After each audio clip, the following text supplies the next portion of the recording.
Hey everybody, my name is Kelly Patek. For those who don't know me, I am a Reiki master teacher. I'm a certified yoga instructor. I'm a certified life coach. I've studied and practiced meditation for at least 15 years, so I'm a very big advocate for a meditation practice, which I'll be getting into later. And I wish I had more training in nutrition, but I feel like I'm always reading articles and figuring out ways to eat better and more healthy. But I wanted to come on today because something really has been resonating with me that I want to share with you guys. And it was from a podcast that I just recently listened to. The podcast is called Insights at the Edge, and it's produced by Sounds True through Tami Simons. And Tami puts out a lot of really great information. And if you're looking to grow spiritually or looking for some guidance in your life, Tami puts out some really great information. So in this podcast, it was the biofield, the missing link between healing and consciousness. And there was a researcher, Dr. Shamini Jain. So she's a clinical psychologist, researcher, public speaker, and the founder of the nonprofit Consciousness and Healing Initiative. I really recommend this podcast and listening to her in particular because she is so articulate and she explains some of these concepts that are just like, here in the Western world, we're like, what? Consciousness, awareness, energy work, biofields. How does this all work? And she does a really good job in explaining it. In fact, she wrote a book and I ordered the book. But in this interview, she talked about seeking out healing practices that lead us back to ourselves. And she really talked about soul nature and our individual soul nature. And I see that as our authentic self, or like a lot of times in Buddhism, it's like we all have Buddha nature, which is an innate goodness that is within us. And I feel that in today's society is that we are looking for that something more in our lives. We're craving the sacred. We're craving ritual.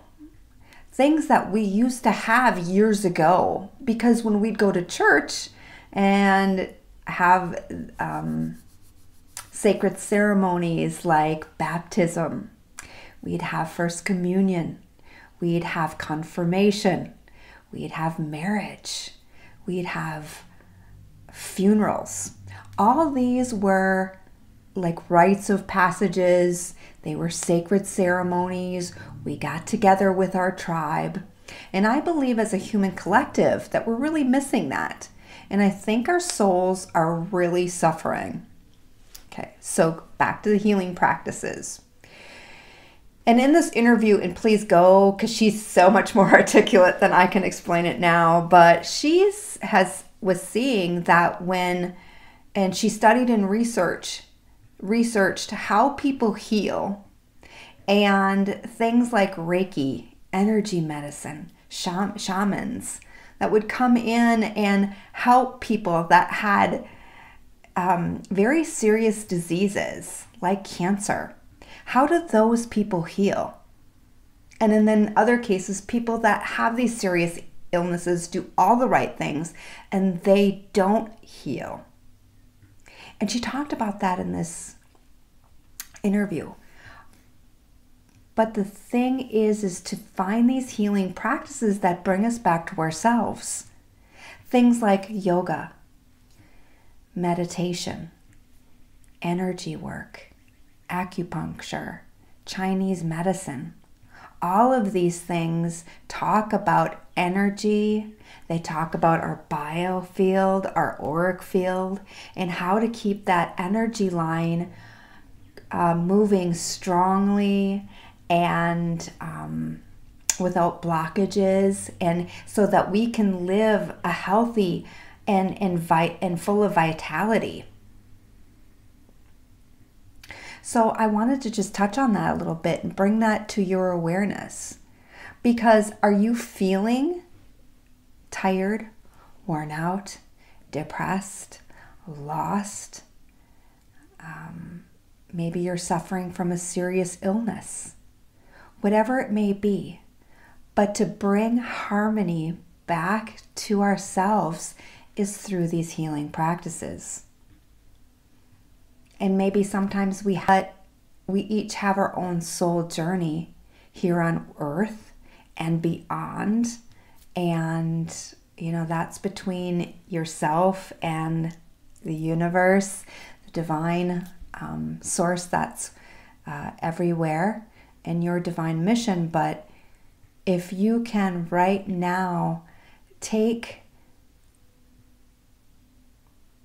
a more authoritative stance in your own healing through these practices and live a happier, more joyful life, wouldn't you want to explore that option for yourself or for someone else that you love? So I want you just to sit and think on that a little bit, and think about a yoga practice. And think about how the practice is going, not just the asanas, which is the postures, but yoga is much more than that. It's about learning to go within, learning to be attuned to that subtle energy body. The practice of meditation does the same.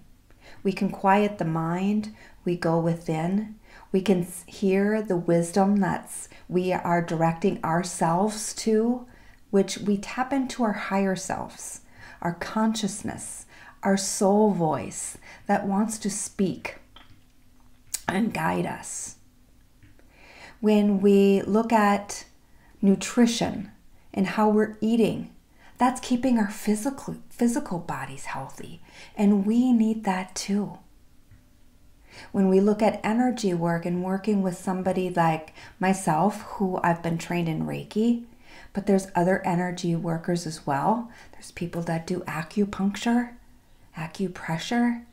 There's all kinds of different ways that there are people that work with energy that can see and feel energy, the subtle energy bodies, and help you balance your energy system.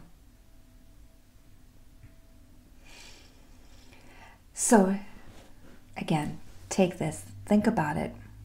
And where are you lacking in your life? What is your inner voice saying? How are you being guided and led in this life? Thanks for listening, and I'll hope to see you soon. Many blessings. Namaste.